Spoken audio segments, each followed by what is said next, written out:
400 वाला जो अगर पार इनकेस करेंगे भी तो वो एनडीए करेगी और कहीं ना कहीं तमिलनाडु ये साउथ में जो लोकल पार्टीज हैं वो कहीं ना कहीं उनको कंट्रीब्यूट करेंगी, उनको सपोर्ट करेंगी। सरकार अपने दावे पेश कर रही है, हो सकता है कि कहीं ना कहीं डिमोटिवेट करना चाह रही है विपक्ष को कि अगर आप बड़ा लक्ष्य लेके चलेंगे और बड़ा लक्ष्य लेके चलते तो ऑब्वियसली कहीं ना कहीं आप नियर तो पहुँचते ही हैं। देश में हो रहे अपराध के पीछे जब कोई बच्चा पकड़ा जाता है तो उसके साथ साथ उसके पेरेंट्स को भी सज़ा मिलनी चाहिए, क्योंकि किस तरह के समाज का निर्माण वो कर रहे हैं, कहीं ना कहीं उन्हीं की कमी रही हो तभी देश के अंदर बलात्कार हो रहा है। क्या लगता है सर, ये जो 400 पार का नारा लग रहा है, क्या लगता है?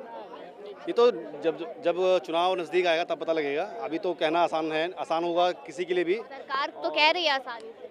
सरकार अपने दावे पेश कर रही है, हो सकता है कि कहीं ना कहीं डिमोटिवेट करना चाह रही हो विपक्ष को कि अगर आप बड़ा लक्ष्य लेके चलेंगे और बड़ा लक्ष्य लेके चलते तो ऑब्वियसली कहीं ना कहीं आप नियर तो पहुँचते ही हैं।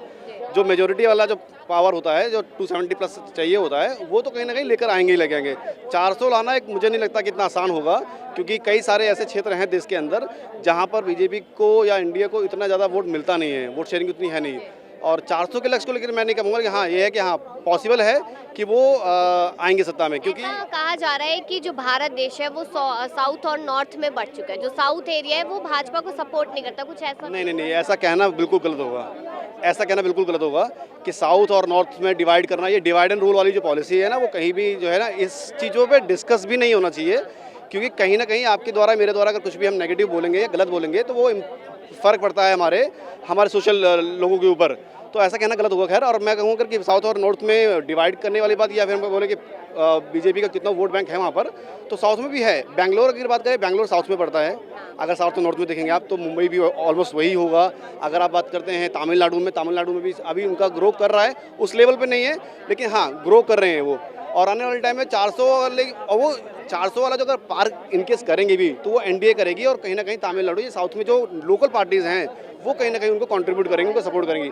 मैं एक चीज़ और भी मेंशन करना चाहूँगा, जो अभी पेपर लीक को लेकर बात चल रही थी, ये विषय वास्तव में गंभीर विषय है कि जब बच्चे पढ़ाई करते हैं और पेपर लीक हो जाता है तो उनकी मेहनत ख़राब होती है, और कहीं ना कहीं 6 महीने की जब टाइम गवर्नमेंट लेती है दोबारा पेपर कराने के लिए, तो कहीं ना कहीं वो 6 महीने तो ख़राब उसी का होता है जिसने एग्ज़ाम के लिए तैयारी की होती है। वो 6 महीने तो वापस नहीं आ सकते।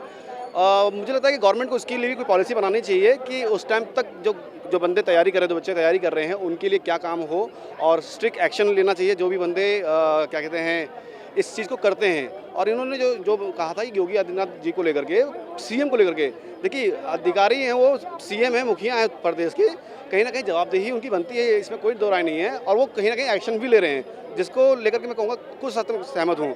और इस चीज़ को अगर देखा जाए इस तरीके से, हर एक जिम्मेदारी अगर उनकी होती है तो उसी तरीके से मैं तो ये मानूंगा जो देश में अपराध होता है, इस विषय में मैं जोड़ना चाहता हूँ कि देश में हो रहे अपराध के पीछे जब कोई बच्चा पकड़ा जाता है तो उसके साथ साथ उसके पेरेंट्स को भी सज़ा मिलनी चाहिए, क्योंकि किस तरह के समाज का निर्माण वो कर रहे हैं, कहीं ना कहीं उन्हीं की कमी रही हो तभी देश के अंदर बलात्कार हो रहा है, तभी देश के अंदर छेड़छाड़ होता है। क्योंकि हर घर में लड़के हैं तो हर घर में बहनें भी हैं। जब कोई भी लड़का अपनी किसी भी लड़की को लेकर के जब उसके निगाहों में अपमानजनक चीज़ें होती हैं तो उसको ये भी रखना चाहिए कि मेरे घर में भी मेरी बहन है, और शायद कोई ना कोई निगाहें उसको भी उसी तरीके से देख रहा होगा जिस तरीके से मैं किसी लड़की को देख रहा हूँ। तो कहीं ना कहीं देश के अंदर जितने भी लोग हैं, अपराध को कम करना है तो जो अपराधी है उसके साथ साथ जो बुलडोजर वाली जो पॉलिसी है ना, मैं उसको सपोर्ट करता हूँ। वैसे सच बताऊँ, मैं बुलडोजर की पॉलिसी में सपोर्ट करता हूँ, क्योंकि किसी भी घर से अपराधी अगर निकल रहा है तो उसका जिम्मेदार उसका घरवाला भी है, उसके माँ बाप भी हैं।